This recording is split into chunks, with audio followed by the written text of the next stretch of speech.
Hoy, buen día, ¿cómo están? ¿Cómo le va? Espero que estén bien.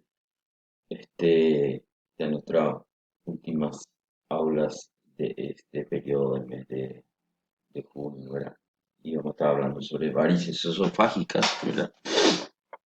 Que son una de las causas principales de hemorragia digestiva alta, ¿verdad? Trastornos del esófago, ¿verdad? Estas, estas varices, ¿verdad? Son dilataciones venosas ocasionadas muchas veces por algún tipo de patología a nivel del hígado, sobre todo ocasionada por hipertensión portal, ¿verdad? Las venas en la submucosa del esófago producen normalmente en pacientes que tienen alguna anomalía en el hígado, ¿verdad? El problema de las varices esofágicas se presenta cuando estas varices se revientan o producen un sangrado, ¿verdad? Este sangrado se produce en la parte del esófago, puede producir hemorragia digestiva alta, ¿verdad? Sangrado digestivo por varices suele ser muy importante, masivo, y cuando ocurre es potencialmente mortal para el paciente. ¿Cómo y por qué ocurren este tipo de patología? En raras ocasiones esta patología se presenta de forma primaria como una malformación vascular o congénita, ¿verdad? O sea, no es muy frecuente ver en personas jóvenes, ¿verdad? Eh, Al contrario, que en el resto de los casos, la gran mayoría de ellos con más frecuencia se ven en 2/3 superior del esófago, ¿verdad? En aproximadamente el 90% de los casos, las varices esofágicas aparecen de forma secundaria a un incremento de la presión entre la circulación portal, ¿verdad? La hipertensión portal es una condición, la presión de la vena porta aumenta, usualmente la presión oscila entre 8 a 10, 12 más o menos, normalmente, ¿verdad? Y cuando esto sube por encima de 12, comienza a ejercer este tipo de dilatación venosa, ¿verdad? La vena porta se forma como la unión de la vena esplénica y la vena mesentérica superior, ¿verdad? La vena mesentérica inferior también pertenece a este sistema. Esto produce que toda la sangre que viene del intestino, ya sea delgado o grueso, vaya directamente a la vena porta. Esto aporta mucho oxígeno al hígado, ¿verdad? Muchos nutrientes, ¿verdad? Cuando la presión de este sistema se ve aumentada, la sangre busca otra alternativa. Acuérdense que hay una comunicación entre los plexos venosos portales y la cava, ¿verdad? Algunos drenan a la cava y otros drenan a la porta. Uno de estos trayectos alternativos es la comunicación existente entre las venas gástricas, que drenan al sistema porta, y las venas esofágicas inferiores que drenan a la vena cava superior.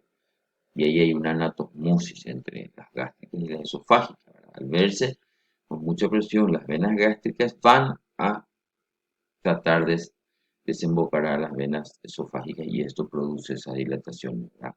Cuando la sangre busca este trayecto, dilata las esofágicas y produce lo que se llama la varice, ¿verdad? La hipertensión portal puede tener como causa a nivel hepático, prehepático y posthepático, ¿verdad? Así pues, en una trombosis en la vena portal, en una causa prehepática, puede existir una hipertensión portal segmentaria relacionada con una pancreatitis crónica, por ejemplo, o un cáncer de páncreas que obstruya la vena esplénica. En los casos prehepáticos, las varices suelen aparecer a la altura del fundus gástrico como causa hepática más común de la hipertensión portal, es la cirrosis hepática, que a su vez es la causa más frecuente de varices esofágica, no olvidarse. Entre las causas posthepáticas se encuentra cualquiera que provoca una obstrucción en el sistema venoso entre el corazón derecho y el hígado, ¿verdad? Entonces, de manera resumida, las afecciones que pueden causar varices esofágicas son la hepatitis viral, por ejemplo, que produce un gran daño a nivel del hígado, ¿ya? Y esto destruye los hepatocitos y también el sistema portal. La esteatohepatitis, ¿verdad? La cirrosis biliar primaria, por ejemplo, la utilización mucho de fármacos hepatotóxicos. Hoy con dengue y con la pandemia vimos la exagerada utilización de el paracetamol, el ibuprofeno, ¿verdad? Esos son muy hepatotóxicos, ¿verdad? Toxinas ambientales que pueden ocasionar daño hepático. Esquistosomiasis, que son parásitos, la hepatitis autoinmune y el carcinoma pancreático suelen ser las principales causas de daño hepático, ¿verdad? ¿Cómo se presenta habitualmente los pacientes? Ustedes tienen que hacer la semiología y la ectoscopía de estos pacientes. Las varices esofágicas no conllevan síntomas primarios por sí mismas, ¿verdad? O sea, el paciente puede estar asintomático, no hay síntomas como el reflujo gastroesofágico o como la acalasia, que sí tienen una serie de síntomas, ¿verdad? Las varices esofágicas. Ahora, la patología en sí, la cirrosis hepática, sí tiene síntomas, la citis, ¿verdad? La circulación colateral, ¿verdad? Todas esas cosas, la pérdida de peso, ¿verdad? Pero en este caso las varices esofágicas son silentes, viéndose más afectada la salud del paciente por la enfermedad que provoca esa hipertensión. Si no se han detectado en una endoscopía anterior, el primer signo visible suele ser la hematemesis provocada por la ruptura en una de sus varices, ¿verdad? Normalmente se da un vómito con sangre abundante, coágulo, en el que se observan eh, la sangre, ¿verdad? Y los coágulos. También pueden manifestarse por melena, ¿verdad? Cambio de coloración de la materia fecal a un color negruzco, al producirse el goteo constante de la sangre hacia el tracto digestivo, ¿verdad? Al aumentar la tensión de los vasos afectados, pueden romperse las paredes de las varices, con lo que se daría una hemorragia muy importante, masiva, potencialmente mortal, ¿verdad? Entre el 17 al 50% de las veces, ¿verdad? Estos pacientes presentan a menudo inestabilidad hemodinámica, taquicardia, hipotensión y subyacente a la patología del hígado. Acuérdense, el hígado es una gran glándula que es la encargada de producir los factores de coagulación. Ojo con eso, porque cuando estos pacientes sangran, tenemos un gran drama de que no coagulan, ¿verdad? Entonces es más grave aún el cuadro, ¿verdad? ¿Cómo llegamos al diagnóstico de esta enfermedad? ¿Verdad? El diagnóstico se establece por medio de una esófago-gastroduodenoscopía, la cual debe ser realizada en todo paciente con hemorragias, ¿verdad? Todo paciente con hemorragia, nosotros lo primero que tenemos que analizar es la endoscopia digestiva alta. Igualmente, la hemorragia digestiva baja, por protocolo primero se debe hacer la endoscopia digestiva alta. La cirrosis o esplenomegalia, ¿verdad? Con carácter de urgencia, si presentan sangrado digestivo masivo, ¿verdad? Las varices se presentan de color azul, redondeadas y compresibles, haciendo prominencia en la mucosa del esófago.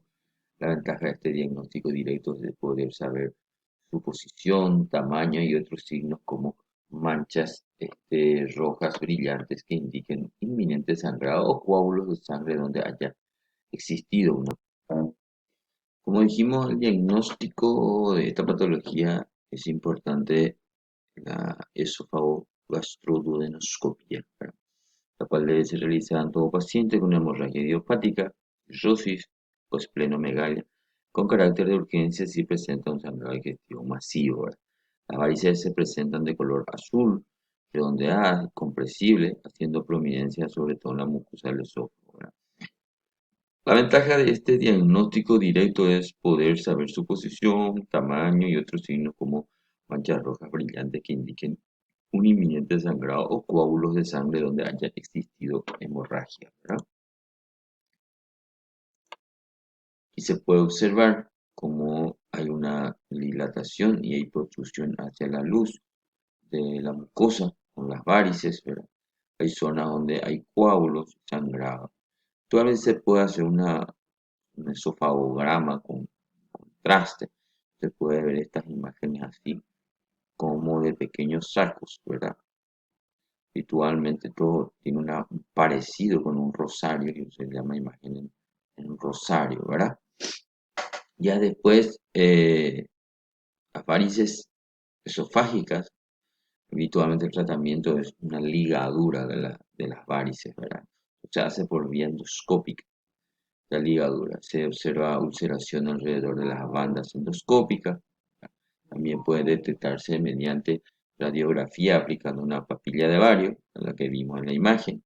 En el medio de contraste se observan lesiones como manchas negras, con típica formación de un collar de perlas o panal de abejas o imagen de un rosario, ¿verdad? Este método actualmente es poco localizado y a menudo no se ve siempre, ¿verdad?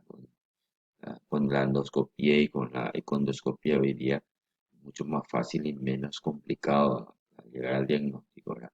La endoscopía por Doppler se utiliza para obtener imágenes de flujo sanguíneo y su hemodinamia, ¿verdad? Tratamiento debe ser endoscópico, eh, en primera opción.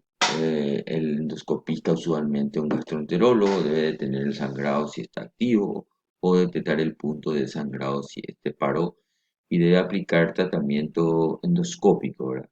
Existen tres opciones. La primera es la ligadura con bandas endoscópicas de las varices esofágicas, que es la más utilizada. La segunda, inyección de sustancias esclerosantes en las varices o contigua a la misma. Y la tercera, inyectar una especie de pegamento tisular, una especie de pegamento o super bungee, ¿verdad? Que se llama cianoacrilato, ¿verdad?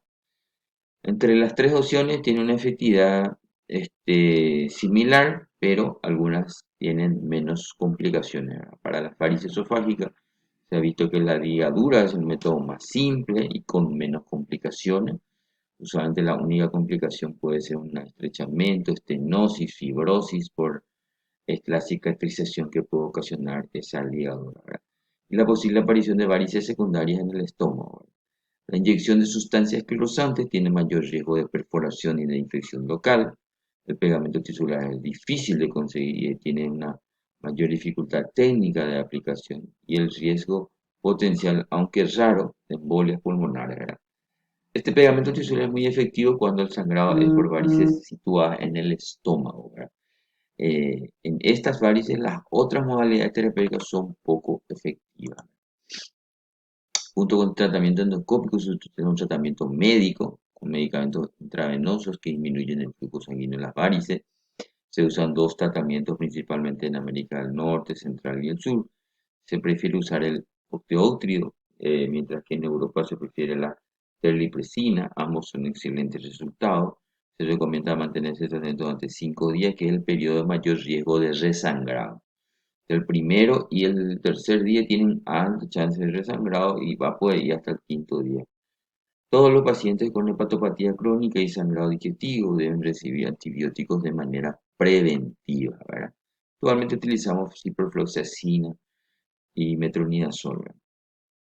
Ningún tratamiento garantiza que un paciente no presente nunca un sangrado por varices, pero algunos disminuyen esa posibilidad, ¿verdad?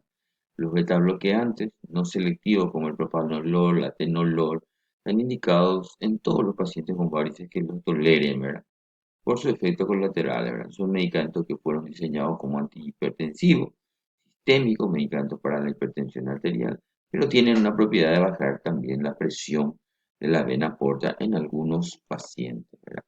Ha mostrado consistentemente disminuir la posibilidad de sangrado, tanto en los pacientes que nunca han sangrado como los que ya han tenido episodios de sangrado. No son de utilidad para prevenir el desarrollo de las varices, que se entiendan eso, porque esto da consecuencia de hipertensión portal, que el problema, el daño es hepático. Terapéutica endoscópica es la forma de prevenir el sangrado, un método que se usa en los pacientes nunca presentados hemorragia en sus varices que tienen contraindicación o que no toleran el propanolol, ¿verdad? También se debe usar también tratamiento en los pacientes que han sangrado previamente para evitar nuevos sangrados, ¿verdad?